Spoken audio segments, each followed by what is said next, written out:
நேர்களே, தற்போது நம்ம பார்க்க போகிறது என்னென்னா, அனைவருமே ரொம்ப ரொம்ப எதிர்பார்க்குற புத்தாண்டுன்னு பார்த்தீங்கன்னா தமிழ் புத்தாண்டு தான். இந்த தமிழ் புத்தாண்டு வந்துட்டாலே எல்லாருக்குமே ஒரு மகிழ்ச்சியும் ஒரு குதூகலமும் தமிழர்களாகிய அனைவருக்குமே இருக்கும்.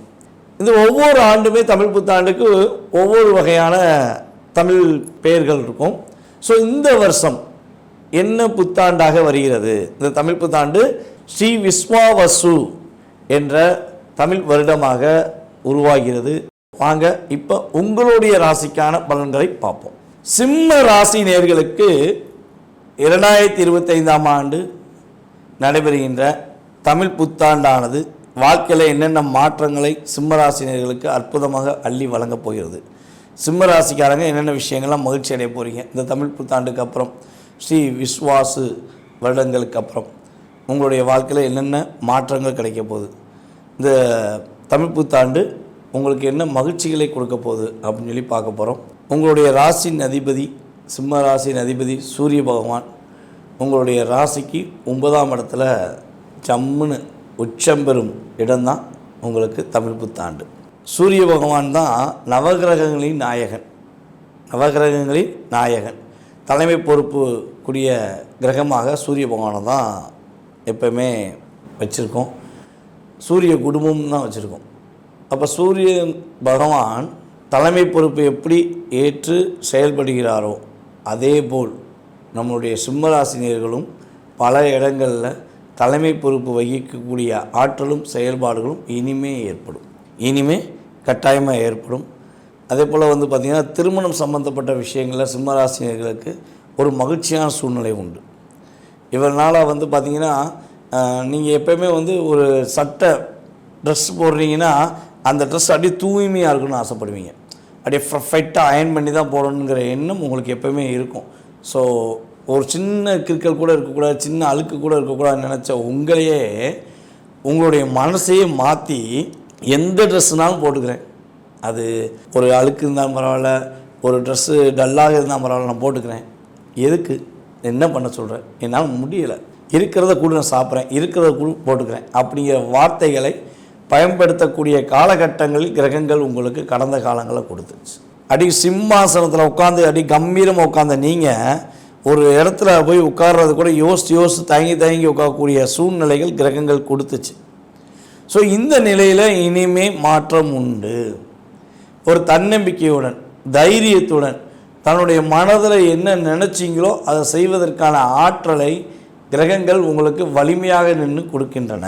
கொடுத்த வாக்கு கொடுத்த பொருளும் திரும்பி வாங்குகிற பழக்கமே கிடையாது அப்படிங்கிற வார்த்தைக்கு உரிய நபர் தான் நீங்கள் சொல்லிட்டீங்கன்னா செய்வீங்க, கொடுத்துட்டிங்கன்னா திரும்ப கேட்கணும்னு எண்ணம் உங்களுக்கு கிடையவே கிடையாது. ஸோ அப்படிப்பட்ட ஆற்றல் கொண்ட உங்களையே கிட்டத்தட்ட ஒரு 2.5 வருஷமாக வச்சு புழிஞ்சு துவைச்சி எடுத்து தான் கீழே போட்டிருக்காங்க. ஸோ இந்த நிலையில் கிரகங்கள் உங்களுக்கு கொடுத்த காலகட்டம் 1.5 வருஷம் கட்டாயமாக சொல்ல முடியும். ஸோ அதுலேருந்து நீங்கள் ஒரு மாற்றத்தை சந்திக்க போகிறீங்க. சிம்மராசியில் யாரெல்லாம் குடும்பத்தை விட்டுட்டு வெளியே போய் லாங்கில் தங்கியிருக்கீங்களோ, குடும்பம்னா என்ன, ஃபோன் மட்டும் பேசினா மட்டும் போதும், நேரடியாக போனால் பிரச்சனையாகவே இருக்குப்பா, எனக்கும் என் மனைவிக்கும் பிரச்சனையாகவே இருக்குது, எனக்கும் என்னுடைய கணவருக்கும் பிரச்சனையாக இருக்குது, நான் வெளியே இருக்கிறதுனே நிம்மதியாக இருந்தேன், வீட்டுக்குள்ளே போயிட்டால் ஏதோ ஒரு கூண்டுக்குள்ளே அடப்பட்ட ஒரு கிளி மாதிரி மாட்டிக்கிட்டேன் அப்படிங்கிற மாதிரி வார்த்தைகளை கடந்த காலங்களில் நீங்கள் உபயோகப்படுத்தியிருக்கலாம். கடந்த காலங்களில் உங்களுடைய மனசில் அதிகமாக தாக்கம் இருந்திருக்கலாம். ஸோ அதிலேருந்து விடுபட போகிறீங்க. உறுதியாக உங்களுக்கு அந்த நிலையிலிருந்து மாறி நீங்கள் நினைத்த விஷயத்தை நினைத்த மாதிரி அமைத்து குடும்பம் உங்களை புரிந்து கொண்டு உங்களுடன் சேருவதற்கான அமைப்பு, உங்கள் குடும்ப உறுப்பினர்கள் உங்களை அனைவரும் மதிப்புமிக்க நபராக இனிமே நடத்துவதற்கான சூழ்நிலையெல்லாம் கிரகங்கள் கொடுக்கின்றன. ஸோ அதே போல் பார்த்திங்கன்னா உங்களுடைய ராசிக்கு கிரக அமைப்புகள் ரொம்ப ரொம்ப சாதகமாக இருக்கனால நீங்கள் பொருளாதார விஷயங்கள் நல்ல ஒரு ஏற்றத்தை சந்திப்பீங்க. பொருளாதாரமே இல்லை, சிம்மராசிக்காரங்களில் பொருளாதாரமே இல்லை, பொருளாதாரம் சம்மந்தப்பட்ட விஷயங்கள் தாக்கம் இருந்துக்கிட்டு இருக்குது அப்படின்னு நினச்சிருந்தேன். அந்த நிலையிலிருந்து ஒரு மாற்றத்தை சந்திப்பீங்க. அதேபோல் உயர் படிப்புக்காக யாரெல்லாம் வெளிநாடு போக வேண்டும் என ஆசைப்படுகிறீர்களோ, வெளி மாநிலங்களில் போய் தங்கன்னு ஆசைப்படுறீங்க, வெளிநாட்டில் போய் தங்கன்னு ஆசைப்படுறீங்களோ, அவங்க அனைவருக்குமே வெளிநாடு யோகங்கள் கொடுப்பதற்கான ஒரு அற்புதமான சூழ்நிலையில் கிரக நிலைகள் ஏற்படுகின்றன. ஐயா, சனி பகவான் 8ஆம் இடத்துல அமர்ந்திருக்காரே, 8ஆம் இடத்துல கிட்டத்தட்ட இந்த மாதம் துவக்கத்திலேயே எனக்கு வந்து ஒரு 4 கிரக அமைப்புகள் இருக்கேன். ஸோ அப்போ நாங்கள் எப்படி நிம்மதியாக இருப்போம்னு சொல்கிறீங்க? எங்களுக்கு பல வீடியோலாம் பார்க்கோம், போராட்டங்க, சிம்ம ராசினாலே பிரச்சனை தான் அப்படின்னு சொல்கிறாங்களே, நாங்கள் என்ன நிலையில் இருக்க போகிறோம் அப்படின்னு நீங்கள் கேட்டிங்கன்னா, என்னையை பொறுத்தளவு சனி பகவானை மட்டும் வைத்து பலன் எடுப்பது அல்ல. சனி பகவானுடைய ஆதிக்கம் உறுதியாக நம்மளுடைய வாழ்க்கையில் மாற்றத்தை கொடுக்கும். எப்படின்னா, சனி பகவான் எந்த ராசியில் அமர்ந்திருக்காருங்கிறத பார்க்கக்கூடாது, அவருடைய பார்வை உங்களை விட்டு விலகுதான்னு தான் பார்க்கணும். ஸோ இப்போ 2.5 வருஷமாக சனி பகவான் உங்களை பார்த்துக்கிட்டே இருந்தது, உங்களுக்குள்ளே ஒரு குற்ற உணர்ச்சி ஏற்பட்டுச்சு. நீங்கள் ஒரு சரியாகவே செஞ்சிருந்தாலும் அதை தவறாக செஞ்சுருப்போங்கிற எண்ணத்தில் நீங்களே ஃபீல் பண்ணிக்கலாம். ஸோ உங்களுக்குள்ளேயே ஒரு குற்ற உணர்ச்சிகள், தாழ்வு மனப்பான்மைகள் எல்லாம் கடந்த காலங்களில் இருந்தது. உண்மை என்றால் எதிர்காலத்தில் அதெல்லாம் உடைச்செறிந்து நீங்கள் நினைத்த விஷயத்தை நினைத்த மாதிரி முடித்து காட்டக்கூடிய ஒரு அற்புதமான சூழ்நிலைகள், கிரக நிலைகள் கொடுக்கின்றன. ஐயா, 2ஆம் இடத்துல கேது இப்போ லக்கணத்துக்கு வரப்போகிறாரே, ராசி சிம்ம ராசிக்கு சிம்ம லக்கணத்துக்கு வரப்போகிறாரே. ஸோ எங்களுக்கு என்ன பாதிப்பு? ஸோ அதில் எதுவும் பாதிப்புகள் வருமா, நாங்கள் கவனமாக இருக்கணுமா அப்படின்னா, உறுதியாக லக்கணத்துக்கு கேது அல்லது ராசிக்குள்ளே கேது உள்ளே வந்த பிறகு நீங்கள் என்ன விஷயங்களில் கவனமாக இருக்கணும் அப்படின்னா, உங்களுடைய நண்பர்கள் சம்மந்தப்பட்ட விஷயங்களை கவனம் செலுத்தணும். உங்களுடைய எதிர்பாலித்தவர்களிடம் கவனம் செலுத்தணும். ஒரு பெண்ணாக இருந்தால் இரவு நேரங்களில் ட்ராவல் பண்ணும்போது தேவையில்லாத நபர்களை நம்பி போகக்கூடாது, தேவையில்லாத ஆண் நண்பர்களை நம்பி போகக்கூடாது, கவனமாக போகணும். அவங்க யார், அவங்க ஃபுல் ஹிஸ்ட்ரி உங்கள் வீட்டில் கொடுத்துருக்கணும். நம்ம தானே, நம்மளை என்ன பண்ணிடுவாங்க, நமக்கு தான் தைரியம் இருக்குல்ல அப்படின்னு நினச்சிட்டு போய் செஞ்சீங்கன்னா மட்டும் மாட்டிக்கிடுவீங்க. ஏன்னா சிம்மராசி பெண்களுக்கு இந்த வருடம் ஒரு அற்புதமான வருடமாக இருக்குது. உங்களுடைய பேரையும் புகழையும் காப்பாற்றக்கூடிய ஆற்றல் உண்டு.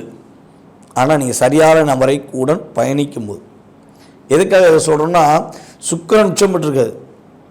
சுக்கிரனை தான் நம்ம வந்து பெண்களாக எடுத்துக்கிறோம். அப்போ சிம்ம ராசிக்கு சுக்கிரன் 8ல் உச்சம், அதில் எந்த மாற்றம் கிடையாது. ஆனால் இந்த அமைப்பு ரீதியாக 2ஆம் இடத்ததிபதி என்று கருதப்படுகின்ற புதன் பகவான் நீஷபங்க ராஜயோகத்துடன் சேர்ந்து 8ல் அமர்ந்திருக்கார். ஸோ அவர் 8ல் அமர்ந்திருக்கனால பெண்கள் டாக்குமெண்ட் சம்மந்தப்பட்ட விஷயங்களில், அதே போல் வந்து பார்த்திங்கன்னா எதிர்பாலித்தவர்கள் விஷயங்களை ரொம்ப ரொம்ப கவனமாக இருக்க வேண்டும். அப்படி கவனமாக இருந்துட்டால் சூப்பர் வாழ்க்கை, எதிர்காலம் சூப்பர் என்பது உண்மையாக சொல்ல முடியும். ஸோ அதே போல் வந்து பார்த்திங்கன்னா சிம்மராசியில் யாரெல்லாம் 2ஆவது வாரம் முடிக்க வேண்டும், ஃபஸ்ட்டு மேரேஜ் முடித்து பிரச்சனையாகவே இருக்குது, இல்லை பிரச்சனை முடிஞ்சு செகண்ட் மேரேஜ் முடிக்கணும்னு ஆசைப்படுறீங்களோ, உங்கள் அனைவருக்குமே, அதாவது யாருக்கெல்லாம் ஆசை இருக்கிறதோ, அது ஜாதகம் சாதகமாக இருந்தால் 2வது திருமணத்துக்காக முயற்சி எடுக்கும் சிம்மராசி என்பவர்களுக்கு உறுதியாக 2வது திருமணம் முடிப்பதற்கான கிரக அமைப்புகள் ஏற்படுத்துகின்றன.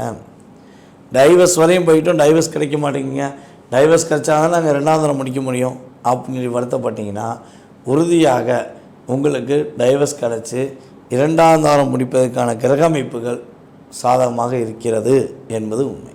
ஸோ அதே போல் வந்து பார்த்திங்கன்னா கேது பகவான் ராசியிலையோ அல்லது லக்கணத்திலேயோ சிம்மராசினியர்களுக்கு அமரும்பொழுது இயற்கையாகவே அவர்கள் வந்து பார்த்திங்கன்னா உடல் ஆரோக்கியம் சம்மந்தப்பட்ட விஷயங்களை ரொம்ப ரொம்ப கவனம் செலுத்தணும்.